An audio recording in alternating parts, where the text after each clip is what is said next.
It's a credibility issue. If you aren't equipped with the acumen to, help guide your customers or prospects through the times that they're in, then you're going to be selling on features and you're going to be looked at as a salesperson. So the fact that our clients look at us as consultants, I contribute to that acumen that we gain through our leadership. Hey, Ian, it's great to connect. I'm glad you're here, and I think everyone's going to enjoy hearing what is going on. You're currently account executive at Gong. You're going to have a lot to tell us and get us excited here, but great to connect. How are you? Totally. Thanks for having me, Paul. I'm really stoked to be here. Let's jump right in. So the way I always start is I'm actually going to share my screen, pull up your LinkedIn, and Oh it's a great boy. way kind of read off. Well, we won't go too deep. We won't go too deep into anything. But you graduated, and then sales associate at Grey Eagle Club, then Complete Nutrition. Then you went into CEB, which I'm curious definitely about that with Gartner acquisition and kind of talking about analytics and place where I think everyone's going to say, well, tell us about your path at LinkedIn. So you're there for 5 years. Really also a little bit about the Gong experience, as of this past year, like we want to hear how that's going. And then when we get to the investing segment, we'll have a lot to talk about. So yeah, sorry to read that off so fast. Out of high school, how'd you decide college, university? Where'd you end up picking? And then we'll jump in. Sure. Love it. Man, I always knew I was going to go to Indiana University. I grew up a Hoosier. Um, my dad went there for both, well, actually for his graduate, but it was a no-brainer. I was a raving Indiana basketball fan. So it was just in my blood to go there, be in the business school. I was always wanting to do stuff like my dad. So it was just kind of a no-brainer for me, honestly. It's just a matter of making it there, which I did, thankfully. Absolutely. Yeah. Congrats. Yeah. Epic school, great, basketball culture. So your first job, do I see it right that you worked at Grey Eagle Golf Club, or did you start there during college, or like how did you get into that role? Yeah, you got it. I think I started working there. It was in high school during the summers as a cart boy. So basically, I would get there at 5:30 a.m. before the course opens. I would go into the cart barn, attach, 5 to 8 golf carts together, and bring them out into the parking lot for the people that were playing with the early tee times that day. Um, it went well. They upgraded me. I got promoted to the inside shop at some point after a couple summers, so I was doing something right, I guess. But it was a great first gig. The deal was I either play sports in high school or I get a job. And so when I stopped playing tennis in the fall, I got a job. Gosh, that's awesome. I had a very similar job. I was at a small country club called Wing Point, and I grew up off of an island off of Seattle, and that's yeah, same job, so fun. One of the best times. Would you say that was your best job, like early days when you were in high school or college, like when you were just trying to work a little bit? I would say, yeah. I mean, you get free golf. It's tough to beat that. The early hours kind of sucked, but free golf, free range balls. That's how I got my game to be in a good enough shape to be on the high school team. So it worked out well. That's awesome. Yeah. It's amazing how much practice, how much better you are when you get to play for free and you're out there every day. Now, my game is super rusty, but I miss playing all the time. What was your first role? Obviously you got into SaaS and sales, but it was Complete Nutrition. Was that like the summer after college, or kind of just tell us like once you graduated, how do you pick? Like where did you want to start? Oh man, we got to talk about complete nutrition because that was a pivotal point in my college career when I was out of money. My parents were sick of sending me new money that inevitably went to, booze and all of that stuff. So it was either get a job and support myself the rest of the way through college or drop out and figure it out. So I went with the former, thankfully.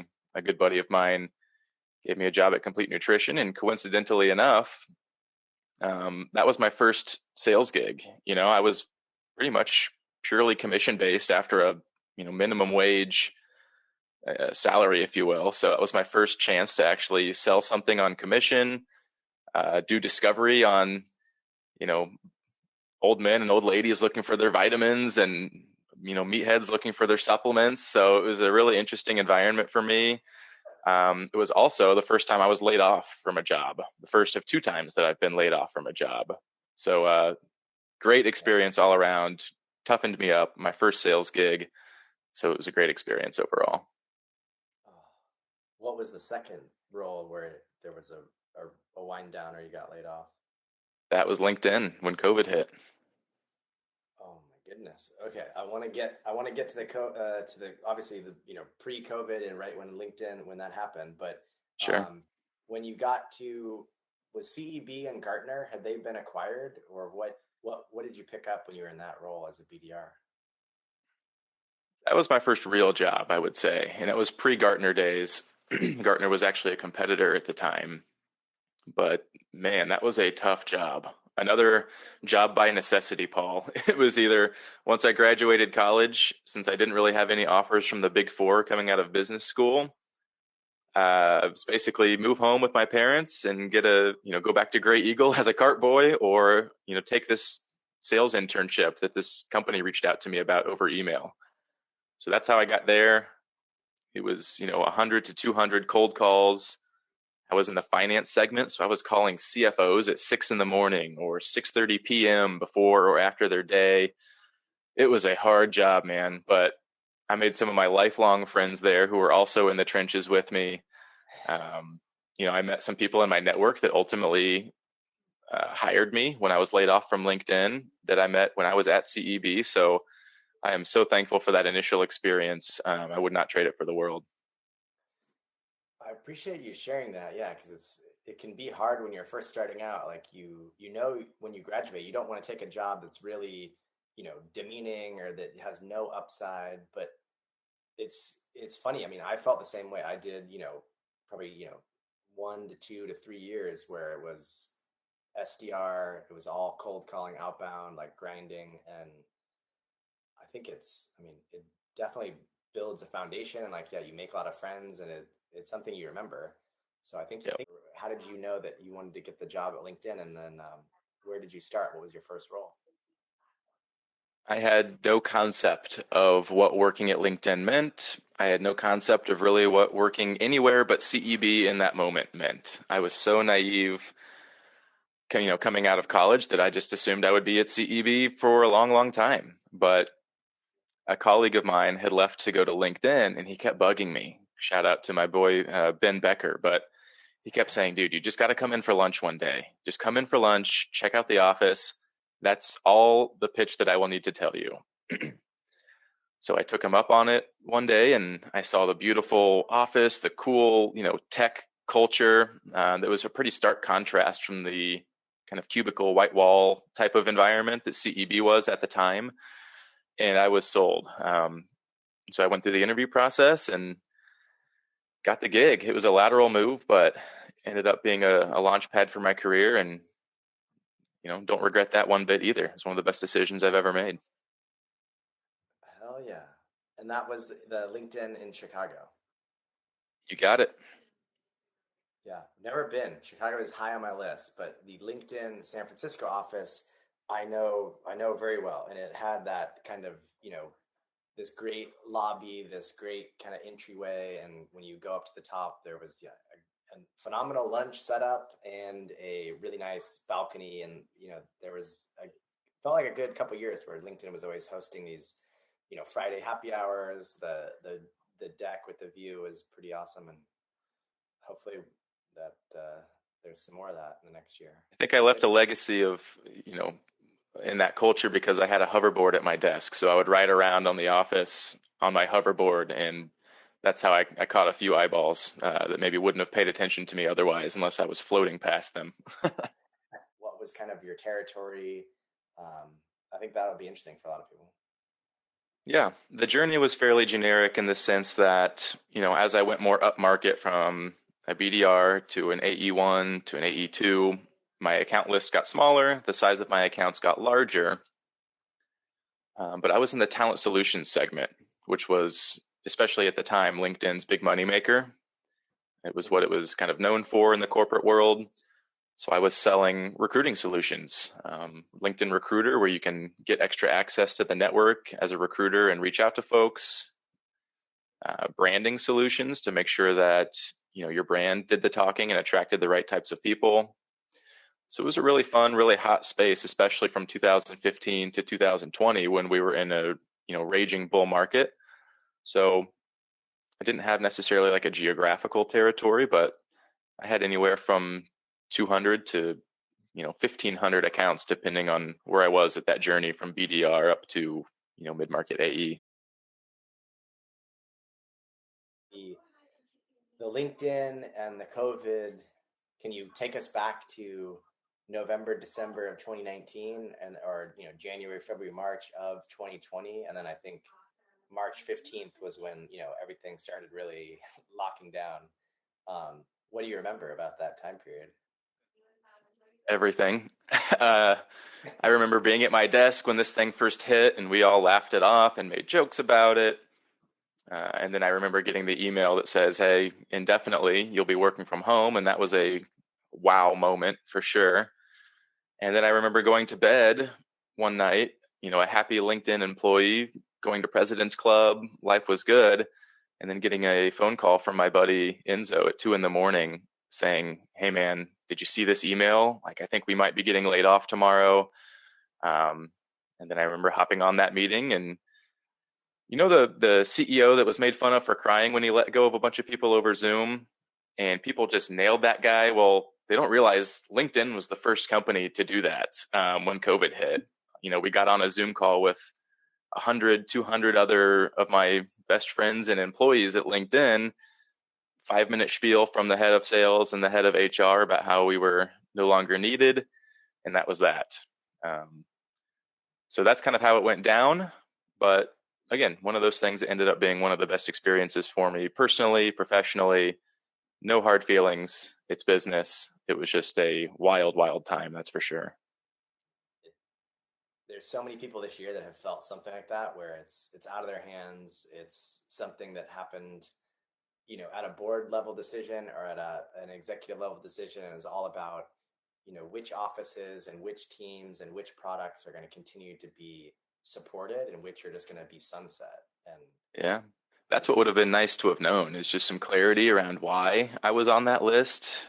We weren't ever given an explanation to this day. So that's the only resentment that I harbor from that situation. yeah, And that's no, why I've been so vocal on LinkedIn too, with helping people amidst the layoffs the last, 6 to 12 months. Because I know how much it sucks to be laid off, especially from what you would consider like your dream job. But B, because I just know how different my life is today than it was 3 years ago and how much better I am, in a lot of different ways. So I've just tried to be really vocal, be a resource for people online on LinkedIn who are going through layoffs. And it's been just amazing to see the reach that that's had and the impact that it's had on folks. So it taught me a lot, that experience.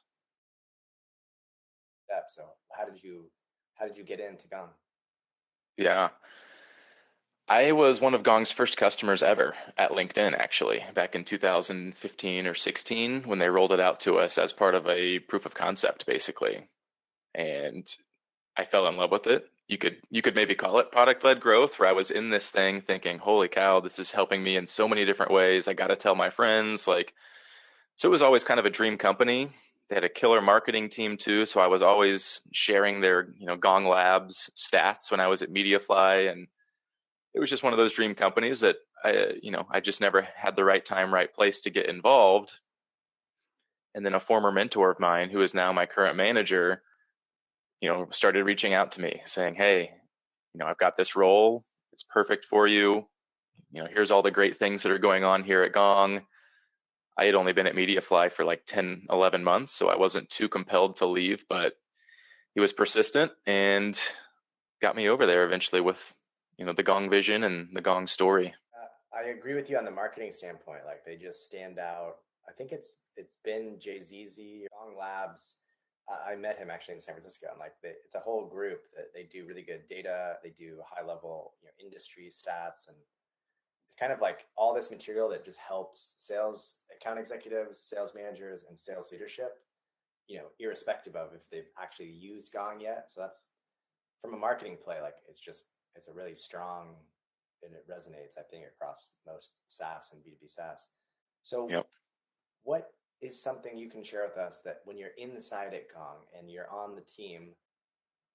I don't know if there's something that you don't know, but I think just echoing that point of the excellence, the sales excellence specifically, was on a level that I didn't know was even a reality at a particular company.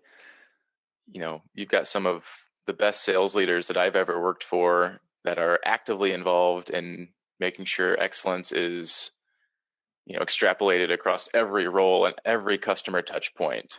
And that was just unbelievable. I mean, you've seen, Chris Orlob, for example, he went off and he's doing his own stuff right now with coaching and discovery master classes. Like, I still have those sessions that he ran for us, in my Gong library so that I can reference them from time to time.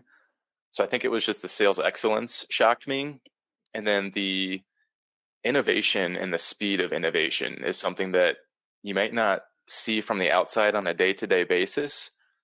But when the team is rolling out new products, new product updates at a faster pace than you can even be trained and tell your clients about them, it's really, really impressive to see. So I always go back to the sales excellence and then the product team. It's just something it's something to behold. Yeah, no, that's great to hear. That's You were talking about the sales leadership, and it just made me want to ask this one question. That's what is some of the tactical ways that like sales leadership or executives, how do they come in and help on a monthly or quarterly basis? Like, are they helping alongside you with deals? A lot of account executives are worried about this idea of like a super rep or like a super manager who just joins calls and takes over and tries to close every deal on the fly. What are you seeing? Like, how do sales leaders come in, or how do they support you? How do they help you and your team? Well, for one, the good news is, they use Gong so they don't have to join those calls. So, like, from a coaching standpoint, it's not a situation where I ever feel like somebody's bearing down on me. But I think the training really comes down to an acumen situation. We're selling to salespeople, we're selling to executives who are going through a extremely tumultuous time right now. And our leadership is so transparent in how that plays out in our business and how we should adjust our strategies when we interact with our clients in light of that macroeconomic change, that the acumen that they instill within us in some of these trainings or these all hands, that's something that just builds a whole nother level of credibility that I just didn't have exposure to in previous roles. So the transparency about business, the economy, the correlation between those two things, really, really appreciate that aspect of what our leadership brings to us. So if I'm hearing you right, it's less about coaches and managers joining every call or sitting on the call with customers. It's more about they're setting this bar of acumen about the economy, how people are trying to forecast, what revenue leaders are concerned with. And they do that within your own team and within meetings. But that it kind of revs everyone up and it gets you as a seller in this good place where you can just have these conversations with your customers, and so you're out there, you're having these business to business conversations.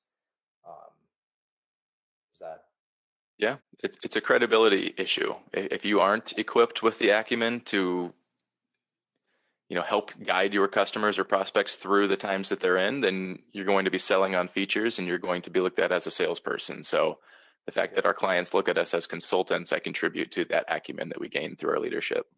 it's okay with you, I'm going to swing us over to this next segment. So this is the investor corner. This is where we talk, investing, finance, real estate. I figured you'd be up for it, but sound good? This is the part I was looking forward to most, Paul.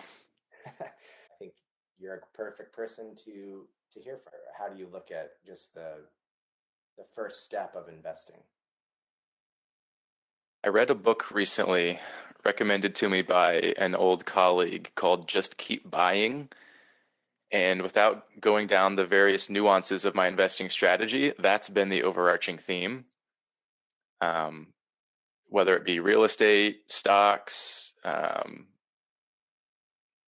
I think the key for me has just been keep buying. I've definitely shifted a little bit from very stock heavy. I think my asset allocation was 65% stocks, 35% real estate about a year ago, and that has shifted to about 55 real estate, 45 stocks, if you just keep it black and white like that.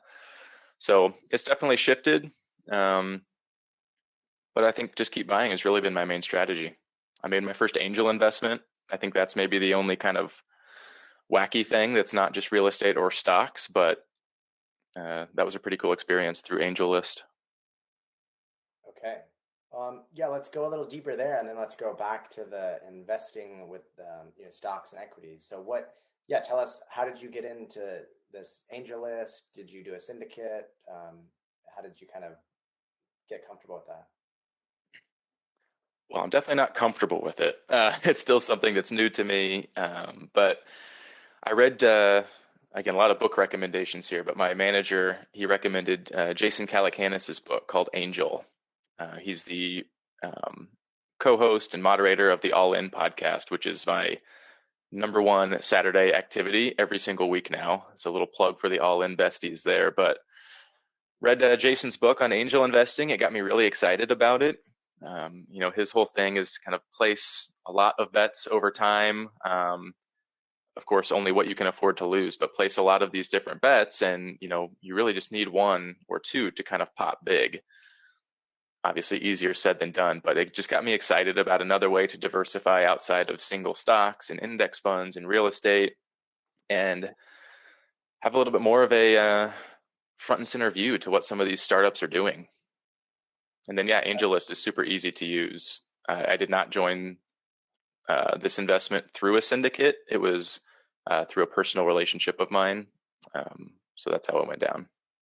In one of our first episodes, we heard a little bit about AngelList, and I know they've updated this feature where you can search for syndicates. But if you have the personal relationship, that's a great way to start. So we'll put a link in here when we share this out.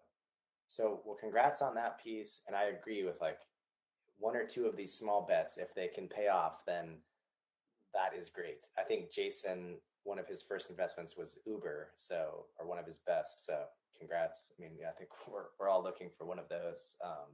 Yeah, that would be nice. Oh yeah. So when you first started, what was it? Early 20s, late 20s. When did you first just getting into the stock market, and how did you kind of launch off from shore with stocks and investing? And was it your 401k first, or I think that will help a lot of people get started to know your take. Yeah, I think my level of naivety and ignorance around investing for a finance major was uh, pretty bad. My first exposure was just growing up. My dad worked for a publicly traded entity, and in the morning we would turn on the TV, and he would say, "Look for, you know, his company," and we would look for it on the bottom ticker. And when it was green, we would be happy, and when it was red, it would be bad. So that was just my first exposure, to the Oh stock yeah, that market, sounds generally exciting. speaking. Yeah, I had no idea what that even meant. I just knew I was looking for green and that little symbol. Yeah, right. But then as I got older, I mean, 401k was the only thing that I really knew. I also didn't make that much as a, BDR fresh out of school. I think I made 40k in my first job at CEB. Didn't have a whole lot of extra stuff living in Chicago. So my 401k was all that I had. Um, and then the invention or release of Robinhood changed everything for me. That company is polarizing for various reasons, but I cannot say enough how much the ability to just freely invest without fees changed my interest in the stock market and in investing. It was no longer prohibitive to buy one share of something since that's all I could afford. So Yeah. that sparked a massive fire of interest and research and rabbit holes, podcasts, books, and I just went headfirst into it. Started listening to Mad Money. Again, another polarizing figure, Kramer, right? But Sure. man, he taught me so much about the markets, spurred my interest, poured fuel on that fire. And that's what really got me into index funds and individual stocks, options. So that was kind of the journey for me. And then it got to a point where that was risky to just have all stocks. And then I got interested in real estate. And then that's, another discussion. So, No, that's helpful just to hear. I've definitely heard that Robinhood and now I believe Charles Schwab also they've dropped down the having no fees makes it something where even just ideologically you can say, hey, I'll take $500 and I'm gonna put it in, these three stocks or in this one index fund. So that's a great way for people to learn and just get a little bit of skin in the game and just start because I mean, that's something that a lot of people always suggest is like it's not about timing the market and having this perfect moment where you enter. It's just about, how much time will you spend in the market. So start in your early 20s, put some of your paycheck and just you know, be smart about it, but start early. Um, yeah, just keep buying, right? that could be the new tagline. Yeah, that is it's definitely a philosophy. Just keep buying. So what have you been getting started with in terms of real estate? So I've got three different types is the wrong word, but I invest in real estate through three different avenues. I'll put it that way. The first way was just REITs. And a REIT, for those who don't know, it's called a real estate investment trust. It's basically a way to buy real estate, almost like a stock. Um, so again, Robinhood, I had a buddy who said, hey, there's this REIT, you can buy it and it pays you a dividend every month, just like a rent check from a physical rental property. So to me, that was kind of a light bulb moment. It's like, okay, I can diversify away from my tech portfolio that was basically all that my Robinhood was and start buying, real estate, Yeah. diversify a little bit, get some cash flow going. So I still invest in that REIT today. It's one of my larger real estate investments. Yep. Pays me, a monthly dividend, which is great, and that grows every month. And then I started buying physical properties. Um, we had a real estate group at LinkedIn that got me fired up about it. I did not have enough money to really go into it on my own at the time, so I picked a buddy of mine and we went in together on a 2-bed, 2-bath condo here in West Loop in Chicago. And that was my first property. We lived in it. We bought it from the landlord who we rented it from previously. So it was like a super easy thing where I texted her one day and said, hey, Samaya, would you be willing to sell me the place? And we came to an agreement and off we went. So that's really been my main physical real estate strategy. I have 4 condos here in Chicago, all of them in West Loop area. And then I've really recently, with the rise of interest rates, gotten into this company called Arrived Homes. They've been all over LinkedIn. They're really well funded by some top-notch investors, Hmm. and it is a really cool thing. It basically allows you to go and buy shares of properties around the country across different types of property, whether it's a vacation home, multifamily home, Yes. whatever it is. And you can get that, quarterly cash flow as well as equity appreciation. You don't have to take out a loan to buy the properties. So there's just, I won't pitch them anymore on this call, but I would check it out because that's been a really great avenue for me recently with the rise in rates because I don't want to have to mess with physical property at the moment or something like that. Um, it's just a low barrier to entry. It's kind of like Robinhood for real estate. So those three things, arrived homes, REITs, and physical property, it's kind of my vibe right now. It's so helpful. Well, congrats on you for getting started and doing that. I mean, that is a lot of people talk about the power of real estate and definitely getting started is key. So, congratulations.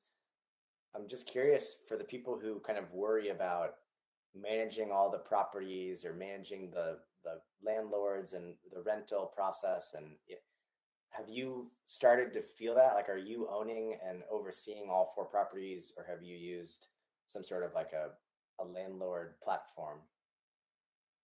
It's all me and my business partner right now. Thankfully, it has not been an issue. We've got a great relationship with our handyman, so if something breaks, we send him over, he Venmos us. There's definitely been, physical property related incidents. We had to buy a new roof with the other, unit owners in one of our buildings. The air conditioning has gone out in 2 of the units. So those types of things I do have to manage. With four condos, all relatively in the same area, not a huge deal to me, but I can totally see how proximity to those issues would be a problem. And I actually just had my first like lease that was broken recently in the last couple of weeks, actually. So that's been a whole fiasco that I was probably due for, after 3.5, 4 years of smooth sailing. But yeah, somebody broke a lease, they moved out. So I've got, I got to fill it. Throughout the COVID period, you didn't have any tenants leave, or you didn't have a big vacancy? Thankfully not. Our strategy has been to buy a place and move into it initially before we rent it out. So thankfully, at the time, we lived in two of the units and only had three units. So we lived in two of the three at the time of COVID. So wasn't an issue. Thank God. I like that strategy. Yeah, kind of working with like, a co-pilot or a good friend or an old colleague, and then living in it, kind of fixing it up, making it look nice, and then you can, graduate or step into another place, and then you just list that, or get a long-term tenant. So really, really interesting. Congrats on the success at Gong, and then congrats on starting off with this investing journey and then getting some of these rentals. So, can I ask you one question, a little bit kind of back to the sales world and talking about how are buyers acting, and like when you're thinking about 2023? So, my question is, when you're talking to businesses and they're finding that their answer back to you is they're going to stick with the status quo or they're going to do nothing, how do you handle that? How do you think through, um, either overcoming that, or doing something to kind of create more urgency? Like when buyers start telling you they're going to stick with what they've got or they're going to do nothing, how do you like to handle that? Yeah, that one could probably go a lot of different ways. I know, like when I worked at MediaFly, for example, we sold a value selling platform, and the value prop of that platform was help unstick these deals, help, you know, quantify the cost of the status quo of doing nothing. So one way to do it is to create a value case.